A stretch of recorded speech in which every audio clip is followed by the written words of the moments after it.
السلام علیکم ناظرین، ایم آئی نیوز اسٹوڈیو سے میں ہوں کنزا اسلم اور میں ہوں راشدہ حفیظ۔ سب سے پہلے ہیڈ لائنز۔ وزیر اعظم عمران خان کا کہنا ہے کہ ملک میں رواں سال ریکارڈ ٹیسٹ جمع ہوا۔ وزیر اعظم عمران خان نے ایف بی آر کے ٹریک اینڈ ٹریس سسٹم کا افتتاح کر دیا۔ اس موقع پر تقریب سے خطاب کرتے ہوئے وزیر اعظم نے کہا کہ ایف بی آر کو ٹریک اینڈ ٹریس سسٹم پر خراج تحسین پیش کرتا ہوں۔ وزیر اعظم عمران خان کا کہنا ہے کہ ہمارا سب سے بڑا مسئلہ یہ ہے کہ ملک کو چلانے کے لیے پیسہ نہیں ہے۔ پاکستان میں لوگ زکوٰۃ اور خیرات تو بہت دیتے ہیں لیکن ٹیکس نہیں دیتے، جبکہ ہمیں ملک چلانے کے لیے ٹیکس کا پیسہ چاہیے۔ ماضی میں ہمارے ملک میں کوئی ٹیکس کلچر نہیں بنا۔ وزیر اعظم عمران خان نے کراچی اور حیدرآباد میں ملک کے دیگر حصوں کے مقابلوں میں اشیاء ضروریہ کی بڑھتی ہوئی قیمتوں میں تشویش کا اظہار کیا۔ وزیر اعظم عمران خان سے پاکستان تحریک انصاف کے رہنما غوث علی شاہ نے ملاقات کی، جس میں وفاقی وزیر منصوبہ بندی اسد عمر بھی شریک تھے۔ وزیر اعظم سے ہونے والی اس اہم ملاقات میں پی ٹی آئی رہنما غوث علی شاہ نے سندھ کی سیاسی صورتحال اور وفاقی حکومت کے جاری ترقیاتی منصوبوں پر گفتگو کی۔ اسلام آباد سے آپ کو آگاہ کرتے چلیں، پی ڈی ایم سربراہ اجلاس میں لانگ مارچ کی تاریخ اور اسمبلیوں سے استعفوں پر فیصلہ نہ ہو سکا۔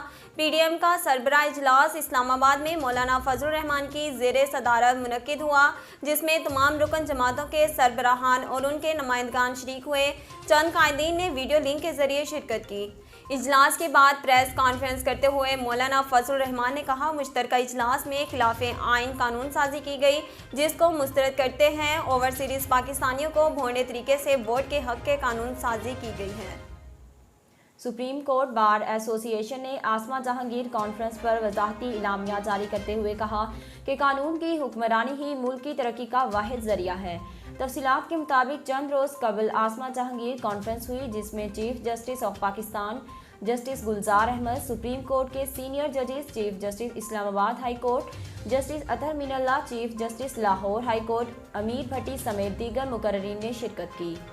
کانفرنس میں سینئر وکلاء، chief justice of Pakistan justice Gulzar Ahmed, supreme court کے سینئر ججز، اسلام آباد ہائی کورٹ کے chief justice Athar Minallah, chief justice Lahore high court Amir Bhatti سمیت دیگر مقررین نے بھی خطاب کیا۔ سالانہ آسما جہانگیر کانفرنس سے متعلق سپریم کورٹ بار ایسوسی ایشن نے وضاحتی اعلامیہ جاری کر دیا۔ موسم کا حال بتانے والوں کے مطابق آج ملک کے اکثر علاقوں میں موسم خشک رہنے کا امکان ہے۔ گلگت بلتستان کے کچھ علاقوں میں رات کے وقت ہلکی بارش اور پہاڑوں پر برف باری کی توقع ہے۔ ناظرین، اب تک کے لیے اتنا ہی۔ مزید خبروں اور تفصیلات کے لیے دیکھتے رہیے ایم آئی نیوز۔